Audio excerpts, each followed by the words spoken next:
अस्सलाम वालेकुम।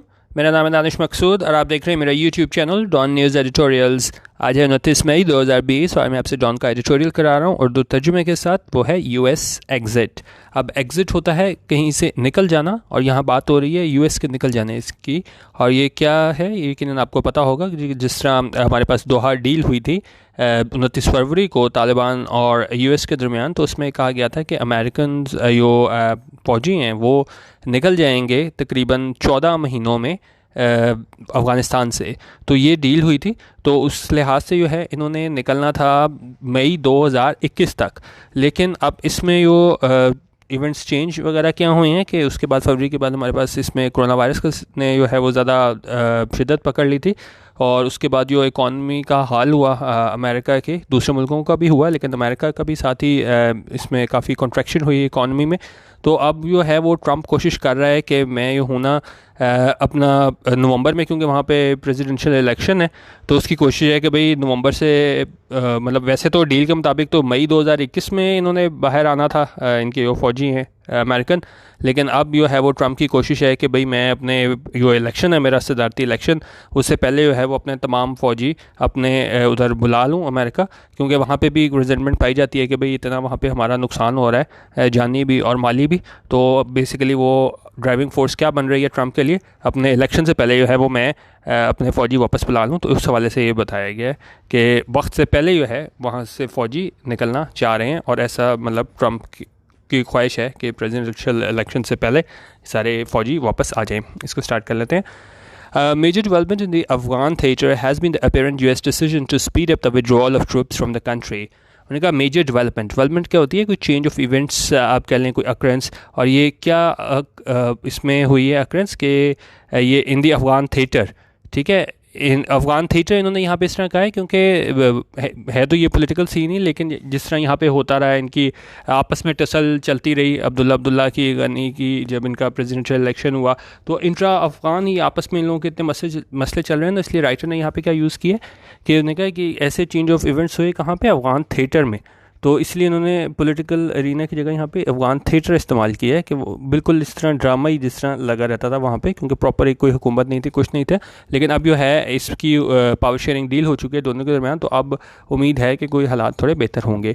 अच्छा, उन्होंने कहा ये डेवलपमेंट हुई थी इसमें अफ़गान थिएटर में, हैज़ बीन अपेरेंट। उन्होंने कहा ये है क्या अपेरेंट होता है ये ज़ाहरी तौर पर, ये ज़ाहरी तौर पर has been the apparent US decision. जो जिस डेवलपमेंट की बात कर रहा है वो क्या है डेवलपमेंट, ये अपेरेंट यूएस डिसीजन कि ज़ाहरी तौर पे ये यूएस का जो डिसीजन है, ये फ़ैसला है क्या करने का, टू स्पीड अप होता है किसी चीज़ को आप मूव और हैपन फास्टर, किसी चीज़ को आप तेज़ करना। और उन्होंने क्या किया है तेज़, ये withdrawal of troops from the country, कि अफ़गानिस्तान से अपने फ़ौजियों को बाहर निकालने का जो इनकी है फ़ैसला इसके ट्रंप की जानिब से। उन्होंने कहा ये मेजर डेवलपमेंट आई है, चेंज ऑफ इवेंट्स आए हैं अफ़गान थिएटर में, और वो क्या है कि वो ज़ाहिर तौर पे यूएस का डिसीजन है कि वो जल्दी करे ताकि और विड्रॉ कर सके, अपने आप को एग्ज़िट करा सके कहाँ से, अफ़गानिस्तान से अपने फ़ौजियों को। While Donald Trump has been ambiguous about his exact intentions, उनका जबकि डोनाल्ड ट्रंप जो है वो क्या रहा है, एम्बिग्यूस होता है नॉट क्लियर, कि आप बिल्कुल क्लियर हो ना उस बारे में ना कि क्या आप नॉट क्लियर और डिसाइडेड। तो उसने मतलब अपनी पूरी फुल इंटेंशंस का इजहार नहीं किया है किस बारे में, अबाउट हिज एग्जैक्ट इंटेंशंस के उसकी क्या इरादे हैं। The numbers point to a more concrete reality, लेकिन नंबर्स जो हैं कि जितने लोग रह गए हैं वहाँ पे यूएस सोल्जर्स अफ़गानिस्तान में, और जिस तरह वो विड्रॉ कर रहे हैं इसमें वहाँ से अफ़गानिस्तान से, तो वो किस तरफ इशारा करते हैं, मोर कॉन्क्रीट रियलिटी, मतलब ठोस इस हकीकत की तरफ इशारा करते हैं कि वाकई उनकी कोशिश है कि वो जल्द से जल्द जो है यूएस फोर्सेस जो हैं वो अफ़गानिस्तान से निकल जाएं। अच्छा, और ये क्या रियलिटी के बारे में बता रहा है कि वो क्या रियलिटी है, the American president wants to get his soldiers out of the Afghan war zone as soon as possible. उनका अमेरिका जो प्रेसिडेंट है वो चाहता है कि वो अपने फ़ौजियों को बाहर निकाल ले इस अफगान वॉर जोन से, कब, एज सून एज पॉसिबल, जल्द से जल्द। According to reports in various media outlets, और जो हम देखेंगे जो रिपोर्ट्स आई हैं हमारे पास मुख्तलिफ मीडिया के थ्रू, वो क्या है, द यूएस ड्रॉ डाउन क्या होता है कि जब आप अपनी जो है ना रिडक्शन इन दिस साइज़ और प्रेजेंस ऑफ मिलिट्री फोर्स, जब अपनी मिलिट्री फोर्स के साइज़ को कम करते हो, तो उन्होंने कहा मीडिया रिपोर्ट्स के मुताबिक यूएस अपनी वो कम कर रहा है तादाद अफ़गानिस्तान में अपने फ़ौजियों की, is happening faster than expected. और उन्होंने कहा ये जो उम्मीद की जा रही थी उससे ज़्यादा जल्दी हो रहा है। जिस तरह मैंने आपको बताया कि मई 2021 तक का आ गया था, लेकिन अब ये क्या है, नवंबर 2020 तक इनकी कोशिश है कि ये सारों को बाहर निकाल लें।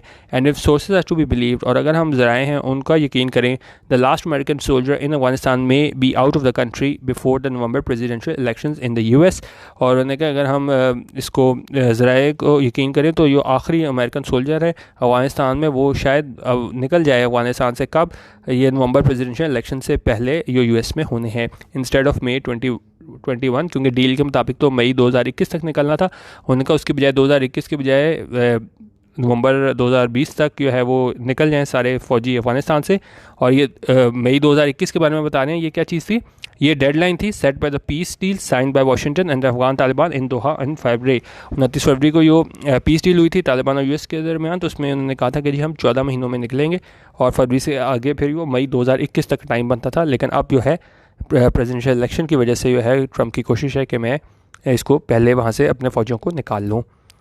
While Mr. Trump has not been a big fan of American military involvement in overseas conflicts, उन्होंने कहा जबकि मिस्टर ट्रम्प जो है वो नहीं रहा है क्या एक बिग फ़ैन किस चीज़ का, अमेरिकन मिलिट्री इन्वॉल्वमेंट के, इनकी इन्वॉल्वमेंट हो हमारी मिलिट्री की अमेरिका की, कहाँ पे, इन ओवरसीज़। ओवरसीज़ होता है मुल्क से बाहर, क्योंकि बाहर जो हमारे कॉन्फ्लिक्ट्स हैं, जो तनाज़ात हैं, उसमें वो नहीं रहा है कि जी हमारे फ़ौजी हैं वो वहाँ पे उसमें क्या करें, इन्वॉल्वमेंट हो इनकी फ़ौजियों की American.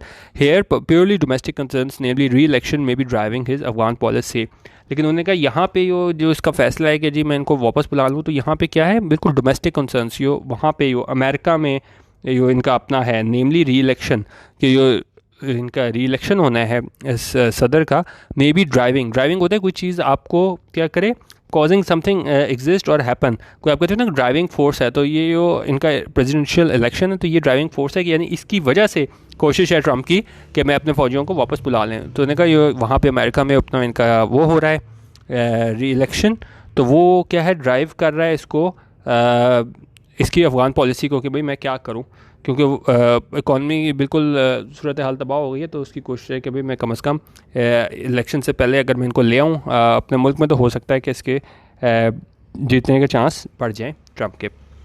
After nearly 2 decades of involvement in Afghanistan, उनका तकरीबन 2 दहाइयों तक जो है वो अमेरिका क्या है अफगानिस्तान में रहा है। The Washington establishment seems to have realised, उन्हें ऐसा लगता है कि वाशिंगटन इस्टेब्लिशमेंट जो है उसने क्या है रियलाइज़ कर लिया, यानी इस हकीकत को मान लिया है क्या, that the nation building counter terrorism experiment launched by another Republican president, George W. Bush, in the aftermath of 9/11 has failed miserably and the time is ripe to cut losses and bring the boys home. उन्हें कैसे लगता है कि जो Washington establishment है उसने मान लिया है कि वो nation building counter terrorism experiment है, क्योंकि जब इन्होंने किया था इसने बुश ने वहाँ पे इन्वेजन की थी अफगानिस्तान में, तो वहाँ पे क्या कहा गया था कि भाई हम ये नेशन बिल्डिंग कर रहे हैं, काउंटर टेररिज्म एक्सपेरिमेंट कर रहे हैं कि लोग वहाँ से लोगों को ये इससे टेररिज्म से बचाया जा सके, वहाँ के लोगों को, उनकी जो आबादी है अफगानिस्तान की। तो उन्होंने कहा कि ये जो एक्सपेरिमेंट लॉन्च किया था जॉर्ज डब्ल्यू बुश ने नेशन बिल्डिंग का और काउंटर टेररिज्म एक्सपेरिमेंट का, जॉर्ज डब्ल्यू बुश ने कब, इन द आफ्टरमैथ ऑफ 9/11, यानी कि 9/11 के वाक़े के बाद जो इसने एक्सपेरिमेंट किया था जॉर्ज डब्ल्यू बुश ने, हैज़ फेल्ड मिजरेबली, ये मुकम्मल तौर पर फेल हो गया है। And time is ripe, time is ripe का मतलब होता है कि अब ये मौजू वक्त है, this is the right moment for something as in the time is ripe for a revival of that play. तो उन्होंने कहा और अब ये बिल्कुल मौजू वक्त है to cut losses and bring the boys home, कि आप जो है वो अपने नुकसानात को कम करो और क्या है ब्रिंग द बॉयज़ होम, यानी कि जो अपने फ़ौजी हैं उनको वापस अमेरिका बुला लो। The Taliban are far from defeated, far from होता है कि आप उससे बहुत दूर हो किसी चीज़ से ना, फार फ्राम डिफीटेड का मतलब है कि भाई वो शिकस्त खुदा नहीं है और मतलब अभी चांस भी नहीं है, फार फ्राम। जिस तरह यहाँ पे मैं बताऊँ तो इसको हम कह सकते हैं इसमें आप कह सकते हैं not at all nowhere near, मतलब कहीं पे भी ये शिकस्त के करीब नहीं है तालिबान, विच इज़ अपेरेंट, जो ज़ाहिर है किस चीज़ से, बाय द फैक्ट, इस हकीकत से, that the American are suing for peace with hardline militia, कि वो यहाँ से ये बात आया होती है कि अमेरिकन जो हैं वो अभी भी क्या कर रहे हैं, सुइंग होता है हमारे पास प्लीड करना, बैग करना, पिटिशन करना, एंट्रीट करना, उनका वो अभी तक वो कोशिश कर रहे हैं कि जो हार्डलाइन मिलिशिया हैं उनके साथ जो हैं ये क्या कर सकें, पीस की बातें कर रहे हैं कि भाई तो कोई हल निकाल ले, क्योंकि अगर ज़ाहिर है इनकी कंडीशन इतनी मजबूत होती तो ये क्या है, अमेरिकन ये ना कोशिश कर रहे होते हैं कि हार्डलाइन मलेशिया के साथ मिलकर जो है वो कोई डील कर ली जाए. While a wobbly coalition is sputtering on in Kabul, उनका while a wobbly coalition, wobbly क्या है, कोई चीज़ लड़खड़ा रही हो, कुछ स्टेबल ना हो, जिस तरह हम कहें tending to move unsteadily from side to side, और उन्होंने कहा ये कोalition जो है क्या है, wobbly है, यानी कि स्टेबल नहीं है. इस स्पटरिंग ये होता है कि आप बोल रहे हो टू अटर हेस्टली और एक्सप्लोसिवली इन कन्फ्यूज और एक्साइटमेंट, क्या आप बोल रहे हो आपको पता ना हो आप क्या बोल रहे हो, क्या बस आपस में एक दूसरे की एक आप कह लें कि लफ्ज़ी जंग जारी हो, इसको हम स्पटरिंग बोलते हैं. तो उन्होंने कहा ये वहाँ पे इनके आपस में ही धड़ों में क्या है, स्पटरिंग जारी है. कहाँ पे, तालिबान में. These are far from ideal conditions. उन्होंने कहा ये क्या है, फार फ्राम आइडियल कंडीशंस, यानी कि नहीं है आइडियल कंडीशंस. कहाँ पे, अफगानिस्तान में. Therefore Mr Trump, his generals and advisers have arrived with apparent conclusion. इसलिए उन्होंने कहा मिस्टर ट्रंप ने, इसके जनरल्स और एडवाइजर्स हैं वो इस कंक्लूजन पे पहुँचे हैं, इस नतीजे पे पहुँचे हैं that further involvement in the Afghan theatre will be counterproductive, कि अगर हम मज़ीद यहाँ पे रहे अफगानिस्तान में, हमारी फ़ौजें वहाँ पे रहीं, तो ये क्या होगा, काउंटर प्रोडक्टिव होता है कि आप जिस मकसद के लिए वहाँ गए हो उसको हासिल ना कर सके हो, कि डिज़ायर्ड रिजल्ट हासिल ना कर सके हो. तो उन्होंने कहा तो हमारा जो मकसद है वो हासिल नहीं होगा, तो इसलिए बेहतर है कि वहाँ से निकल जाए. तो उन्हें ऐसा लगता है कि अमेरिकन एडमिनिस्ट्रेशन भी इस नतीजे पर पहुँच चुकी है. अच्छा, It seems that the Americans have reached the same conclusion as the Soviets had at the end of 1980s. उनका ऐसा लगता है कि अमेरिकन भी वही नतीजे पे पहुंच चुके हैं जो सोवियत वाले पहुंचे थे, कब, 1980s में. When they finally realized, जब उन्होंने इस बात को माना था that their own decade-long imperial foray into Afghanistan was doomed to fail, कि जब उन्होंने इस चीज़ को माना था कि उनका जो 10 साल से ज़्यादा का जो क्या था, फोरे होता है जब आप अटैक करते हो इनटू एनिमी टेरिटरी, कि हमने अफगानिस्तान में जो क्या किया है, अटैक किया था, इंकर्शन की थी, तो वो क्या है, वाज डूम टू फेल, यानी कि उसने जो है वो नाकाम होना ही था. एक मिनट, डूम्ड होता है likely to have an unfortunate and inescapable outcome. तो उन्होंने कहा ये इवेंट है उसने फेल होना ही था. तो उन्होंने कहा लगता है अमेरिकन भी उसी नतीजे पर पहुँच गए हैं जो जिस पे ये सोवियत वाले पहुंचे थे. Moreover America's other NATO allies में ऑल्सो भी thinking of bringing back their own troops should the US quit Afghanistan. उन्होंने कहा यो मज़ीद ये कि अमेरिका के जो दूसरे नेटो एलाइज हैं वो भी हो सकता है सोच रहे हो कि हम भी अपने फौजी हैं वो वापस बुला लें, should the US quit Afghanistan. उन्होंने कहा अगर जो है यूएस ने जो है क्विट किया अफगानिस्तान को, यानी कि अपने फौजी सारे वापस बुला लिए. फ्राम दी अबव डेवलपमेंट्स, उन्होंने कहा ये सारी वाक़यात जन्म ले रहे हैं सारे, हमें पता चल रहा है कि जिस तरह ये इसकी कोशिश है कि मैं अपने ट्रूप्स को रिड्यूस कर लूँ, कम कर लूँ. इट इज़ क्लियर, ये बिल्कुल क्लियर है, आया है डेट वेरी सून, कि बहुत जल्दी foreign forces will be out of Afghanistan. कि जितनी भी फॉरेन फोर्सेस हैं, ये नेटो एलाइज भी और ये हमारे पास अमेरिकन फोर्सेस भी, वो क्या है, अफगानिस्तान से निकल जाएंगे. Of course the $1 million question होता है ये कि question that is very important. अब जाहिर है जब वो निकल जाएंगे तो अब क्या होगा, क्योंकि 20 सालों से तो ये सारी फ़ौजें वहाँ पे मौजूद थी, तो अब एकदम चेंज आएगा. किस तरह वो जो इसकी गवर्नमेंट है अफगानिस्तान की, वो किस तरह डील करेगी और बाकी जो इंसर्जेंट्स हैं उनके साथ किस तरह डील करेगी. तो उन्होंने कहा ये $1 million क्वेश्चन है, ये सबसे इंपॉर्टेंट क्वेश्चन है. वो ये है कि क्या, व्हाट नेक्स्ट, कि अब क्या होगा. एज स्टेटेड अबव, जिस तरह पहले कहा जा चुका है, the Taliban are far from routed, कि तालिबान जो है वो मतलब शिकस्त से बहुत दूर है. हम ये नहीं कह सकते कि वो बिल्कुल बस अगर हम थोड़ा सा पुश और करें तो वो शिकस्त खा जाएंगे. आर फार फ्राम राउटेड, के ये बहुत दूर हैं, इनको कोई मतलब अभी शिकस्त दूर तक इनके कोई आसार नहीं है.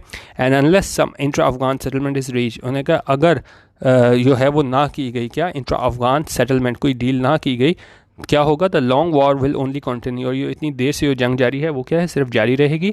With Afghan factions pulverising each other, उनका जितने भी अफगान धड़े हैं वो क्या कर रहे हैं, पल्वराइजिंग ईच अदर. पल्वराइजिंग होता है आप एक दूसरे को शिकस्त देना, ट्राउंस करना, राउट करना. तो उन्होंने कहा जिस तरह वो धड़े आपस में एक दूसरे को शिकस्त देने पे लगे हुए हैं, तो उसमें क्या है, ये जंग सिर्फ जारी रहेगी. And their battered country with, उसने कहा जंग सिर्फ जारी रहेगी और क्या होगा, with Afghan faction pulverising each other and their battered country. और बैटर्ड कंट्री क्या होता है, कोई बहुत ज़्यादा to subject to strong, overwhelming और रिपीटेड अटैक. उन्होंने कहा बार बार जो अटैक वगैरह हुए हैं वो क्या है, अफगानिस्तान पे, क्योंकि बिल्कुल आप क्या है बैटर हो जाते हो वहाँ पे, जितने ज़्यादा आप पे हमले हुए हों. और उन्होंने कहा ये हमले जो हैं जो अफगानिस्तान पे हुए हैं वो क्या है, जारी रहेंगे अगर क्या है कोई डील ना हुई.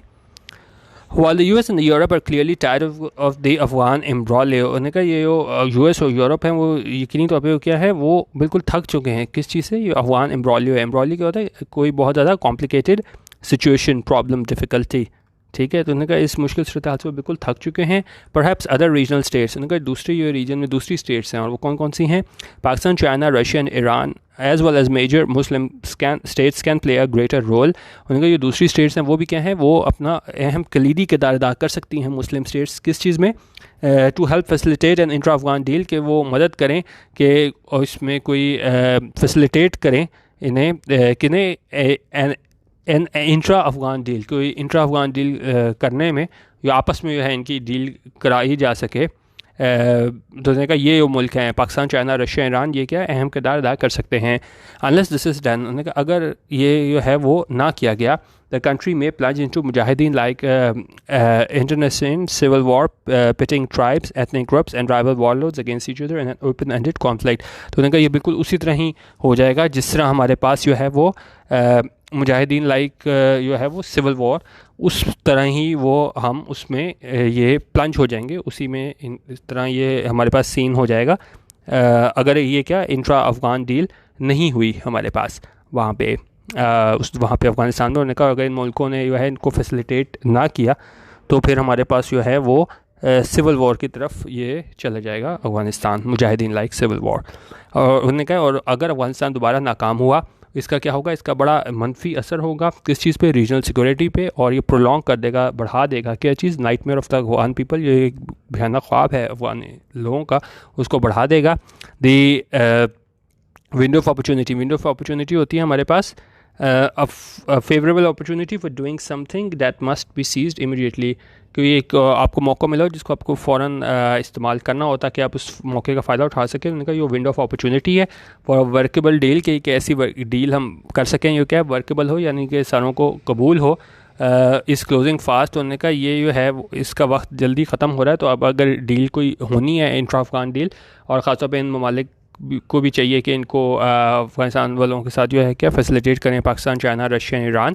तो उन्होंने कहा अगर कोई डील होनी है तो वो अभी होनी चाहिए, क्योंकि विंडो ऑफ अपॉर्चुनिटी अभी है और अभी ही मौका है कि हमको ये डील कर लें, और इसका जो वक्त जो है वो तेज़ी से ख़त्म हो रहा है। तो अभी ही हमें कुछ करना होगा और हमें मज़ीद इंतज़ार नहीं करना होगा, क्योंकि अमेरिकन जो हैं वो बहुत तेज़ी से अपने फ़ौजियों को तादाद कम कर रहे हैं, और वक्त से पहले जो है ना वो अपने प्रेसिडेंशियल इलेक्शन तक, नवंबर 2019 तक, ये मतलब अगर हम मीडिया उस पर यकीन करें कि जो ट्रंप चाह रहा है, तो वो उसका यही है कि भी मैं अपने प्रेसिडेंशियल इलेक्शन से पहले जो है वो अपने सारे फ़ौजी वापस बुला लूँ। ठीक है, बाकी इसका PDF आपको चाहिए होगा तो youtube.com/DonNewsEditorials, वहाँ पे जाके चेक कर लीजिएगा। वीडियो देखने का बहुत शुक्रिया। अल्लाह हाफ़िज़ और पाकिस्तान जिंदाबाद।